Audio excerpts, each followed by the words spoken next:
Bayangin, terakhir kali manusia pergi ke bulan itu lebih dari 50 tahun yang lalu. Sejak misi Apollo 17 tahun 1972, belum ada lagi manusia yang benar-benar kembali ke sana. Seolah-olah eksplorasi bulan itu berhenti di masa lalu.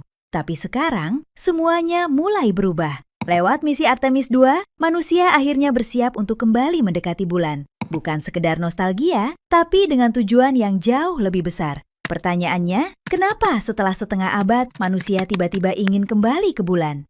Halo Sobat Mindo, kembali lagi di Kampus Indonesia. Di video kali ini, kita bakal bahas tentang misi Artemis II, sebuah langkah besar yang bisa jadi awal dari era baru eksplorasi luar angkasa. Artemis II adalah misi kedua dari program Artemis milik NASA. Bedanya dengan misi sebelumnya, kali ini manusia benar-benar ikut di dalamnya. Tujuannya bukan untuk eksplorasi langsung, tapi untuk memastikan semua sistem benar-benar aman sebelum misi pendaratan dilakukan di tahap berikutnya.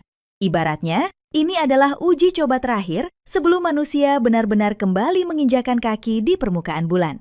Dan yang bikin makin menarik, ini akan jadi pertama kalinya manusia kembali ke sekitar bulan setelah lebih dari 50 tahun sejak era Apollo 17. Jadi, Artemis II bukan sekadar perjalanan keluar angkasa, tapi semacam titik balik, bahwa manusia akhirnya siap untuk kembali menjelajah lebih jauh dari sebelumnya. Sekarang kita masuk ke bagian yang gak kalah menarik. Teknologi yang dipakai di misi ini. Untuk menjalankan Artemis II, NASA menggunakan roket raksasa Space Launch System atau SLS. Roket ini termasuk yang paling kuat yang pernah dibuat manusia. Bahkan tenaganya lebih besar dibanding roket di era Apollo. Di bagian atasnya ada kapsul Orion, tempat para astronot tinggal selama perjalanan. Kapsul ini sudah dilengkapi dengan sistem kehidupan, navigasi, dan perlindungan dari panas ekstrim saat kembali ke bumi. Jadi, meskipun sama-sama menuju bulan, Artemis II bukan sekedar mengulang sejarah, tapi membawa teknologi yang jauh lebih modern dan siap untuk misi yang lebih besar ke depannya. Sekarang pertanyaannya, siapa sih orang-orang yang bakal menjalankan misi Artemis II ini? NASA memilih 4 astronot untuk misi ini, yaitu Reed Wiseman, Victor Glover, Christina Koch, dan Jeremy Hansen. Yang menarik, misi ini bukan cuma soal kembali ke bulan, tapi juga membawa sejarah baru. Victor Glover akan menjadi astronot kulit hitam pertama yang pergi ke sekitar bulan. Christina Koch akan menjadi perempuan pertama yang ikut dalam misi orbit bulan. Artinya, Artemis II bukan cuma melanjutkan perjalanan manusia ke luar angkasa, tapi juga menunjukkan bahwa eksplorasi ini sekarang lebih terbuka dan mewakili banyak orang. Dan satu hal lagi yang menarik, mereka ini bukan sekedar penumpang. Mereka adalah orang-orang yang akan menguji langsung teknologi baru yang nantinya menentukan apakah manusia benar-benar siap kembali ke bulan. Jadi di balik misi ini, ada keberanian, tanggung jawab besar, dan juga sejarah baru yang sedang ditulis. Sekarang coba bayangin, perjalanan ini bukan cuma jauh, tapi juga penuh risiko. Dalam misi Artemis II, para astronot akan menempuh jarak ratusan ribu kilometer dari bumi, mengelilingi bulan, lalu kembali lagi. Total perjalanan sekitar 10 hari. Masalahnya, semakin jauh dari bumi, semakin sedikit perlindungan yang mereka punya. Di luar sana, mereka akan menghadapi radiasi luar angkasa yang jauh lebih tinggi dibanding di orbit bumi.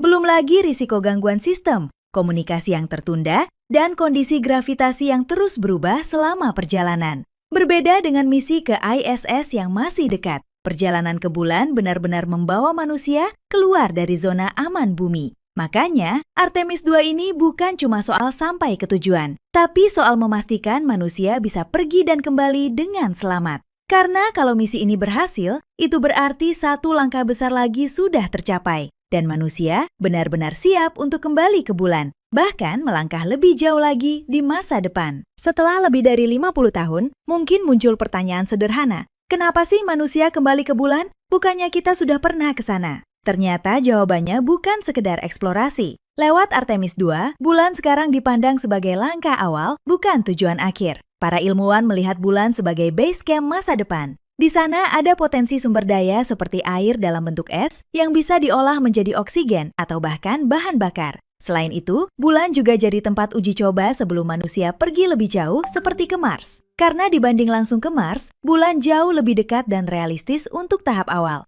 Jadi misi ini bukan cuma tentang kembali, tapi tentang memulai sesuatu yang baru. Dari eksplorasi menjadi persiapan masa depan manusia di luar bumi. Dari semua yang kita bahas, satu hal jadi jelas. Misi Artemis II bukan sekedar perjalanan keluar angkasa. Ini adalah tanda bahwa manusia benar-benar siap membuka babak baru dalam eksplorasi. Setelah puluhan tahun seolah berhenti di era Apollo 17, sekarang kita mulai bergerak lagi. Bukan hanya untuk mengunjungi bulan, tapi untuk memahami, memanfaatkan, dan mungkin suatu hari tinggal di luar bumi. Dan yang menarik, semua ini bukan lagi soal satu negara saja, tapi tentang masa depan umat manusia secara keseluruhan. Sekarang aku penasaran, menurut kamu sendiri, apakah manusia benar-benar akan tinggal di luar bumi suatu hari nanti? Tulis pendapat kamu di kolom komentar ya. Kalau kamu suka pembahasan seperti ini, jangan lupa like, share ke teman-teman kamu, dan subscribe Kampus Indonesia supaya kita bisa terus bahas hal-hal menarik dari dunia, bahkan sampai luar angkasa. Sampai ketemu di video Kampus Indonesia berikutnya.